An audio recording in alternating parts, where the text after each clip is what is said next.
Hey everybody, it's Abby from Realistic Kitchen and Gardens. It is February 3rd, 2024, and I'm going to do one last garden tour here. We have had arctically cold temperatures. We had, I think, down to -14 a couple weeks ago. So I just wanted to bring you through the cold damage and what else I have changed since then. I obviously have, and I'll get to it when I get over there, but I obviously have pulled out all the trellises. Those will come with us. Bird bath is staying. Pile of dirt is staying because we're moving 2 hours away and it's just not feasible. Also, this is like the second day of sunshine since December, I think. It's been a minute. So get started right here. This chair is gone. Goodbye. Not bringing it with us. There's no good spot for it.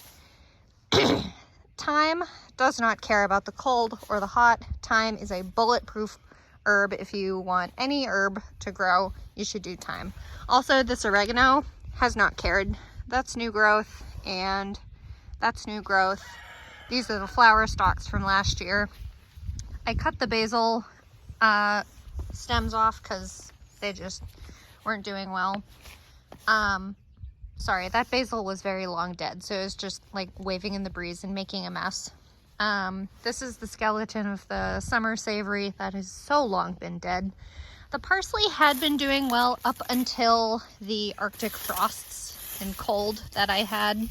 I probably should have tried to save this because this technically can be perennial if you can kind of protect it enough from the cold. But I wanted to try a new variety this year anyway, so no great loss. But it is very cold hardy if you need a cold hardy plant. Probably if I had just put a cloche or something over it, it would have survived. This is the other herb bed, winter savory, bulletproof. Horehound in the mint family, bulletproof. This is the bigger batch of thyme I have.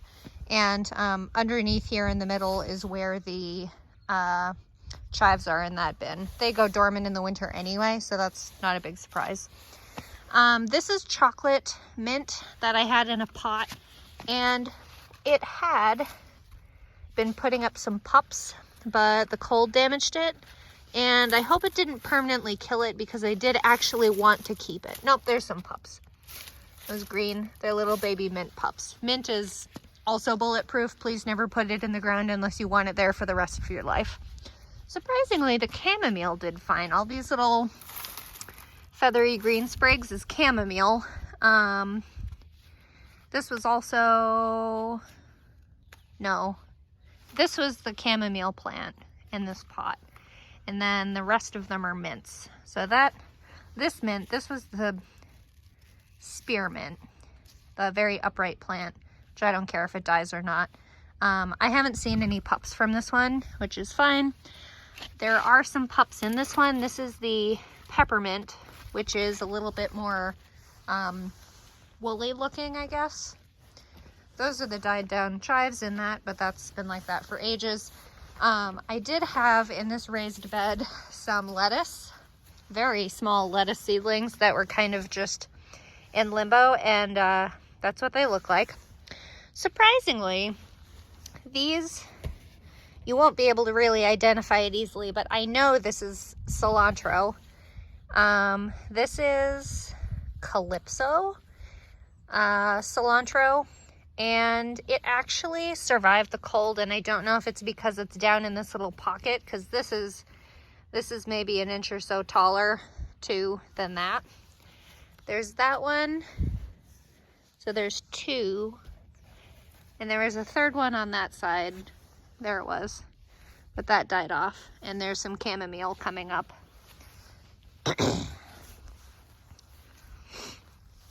This is just green manure cover crop. So it's like oats and hairy vetch. That's a good example of hairy vetch. There were here's some peas. They will get cold damage. Peas will be planted out here at the new property as soon as I can get garden rows in. And then this is the bed that I put these scallion stems in just to see if I could plant them, and they got really bad cold damage. Like, obviously, I really didn't intend to save them. I just wanted to see what they would do. And they didn't make it, unsurprisingly. Not worried about it, though. I do want to try doing scallions this year. The chickens did fine. I only have 5 hens now and Leo. They will be coming with us, but this coop and all these runs are going to be staying here for the new owners. We'll bring their feed and water stuff. They're going to keep their Christmas tree. And we're basically going to replicate this coop, but the door is going to be closer to this corner. And I'll show you when we build that. So the garden is basically empty. This is my row of garlic, which I'm bringing with me. Gosh darn it. I have 6 varieties of garlic in here. You can see all the stakes down there. We have had 2 50-degree weather days recently. This is what I call Adonai. This is from a local farm that I got 2 years ago. I saved my own of the largest cloves and planted them in October, and they're so cold resistant. If you can get garlic from a local farm to you and they're used to the climate and you save only the biggest cloves, that's the best way to get bigger, the biggest plants. So Adonai is doing excellent, and I have no idea what the other ones are because the sun has eaten whatever print was on the tags, but some of the other varieties have popped up again, and they'll do this cycle in the winter. Like, don't worry about your garlic. It is also quite a bulletproof plant. The green will come up. It'll have a really hard freeze. The green will go away and die back and get killed by the frost.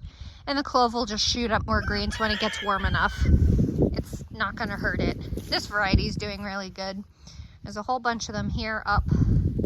Some of the mulch is pretty deep. This is just grass clippings back from our last lawn mowing, but they're coming up well. This one gets the most shade this time of year, just from how the sun changes from sun to winter.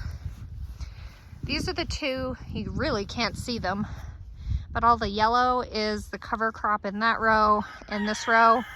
That was groundbreaker, and a lot of them are, it's either peas or daikon radish. There's some kind of grassy type like oats or something like that, and they all die off in the cold. The radishes will actually get cold damage enough to rot, and that's part of the benefit of them. It just returns the nutrients back in there. So that is doing what it's supposed to do. This is the patch of overwintering onions that I started in September? No, May?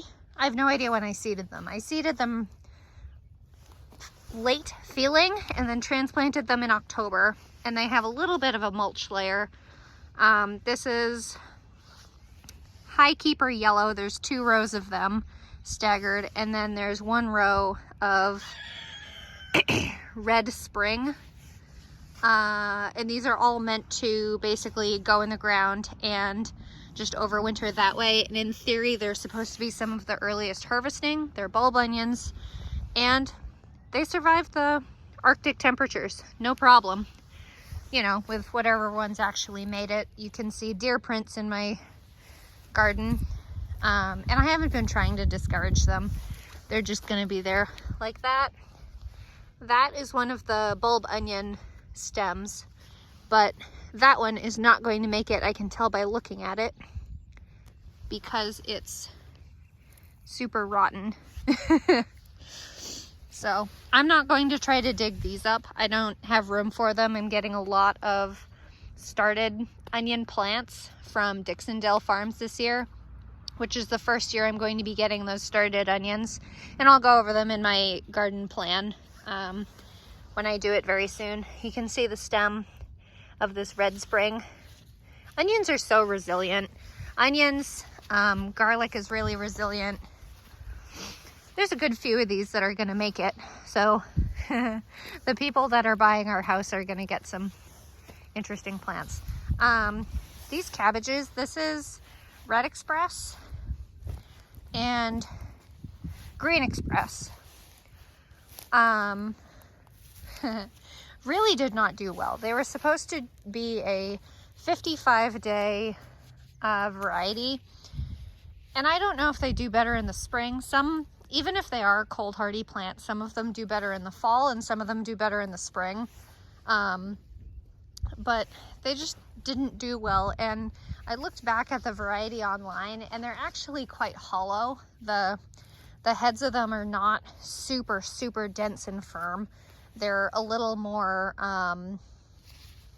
loosely packed, kind of more like a lettuce type of thing. So it's probably for the better they didn't work out. But this is just sheer cold damage. Like, this is this is completely, I don't want to squeeze it. I don't want it to pop and get my gloves that gross. I had torn out the most of the broccoli. This was all broccoli along here.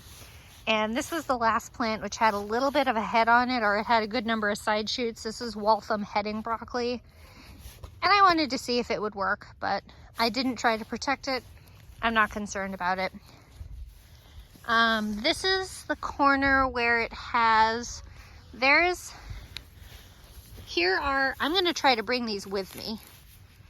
But this is stinging nettle, which is, you know, you can actually, I don't know if the camera will pick it up, but if you look at the stems on over here, you can see the teeny hairs on the plant. And that's, do you mind? And that's what really stings. It's a really good nutritional plant. It obviously has to be blanched so that the hairs don't hurt you. But it's one of the best spring greens. Soups, obviously you can't do it in salad because you'll get stung. And then this is the catnip right here. I don't know, it's probably a mistake planting catnip in the ground, but I'm not gonna have to deal with that here.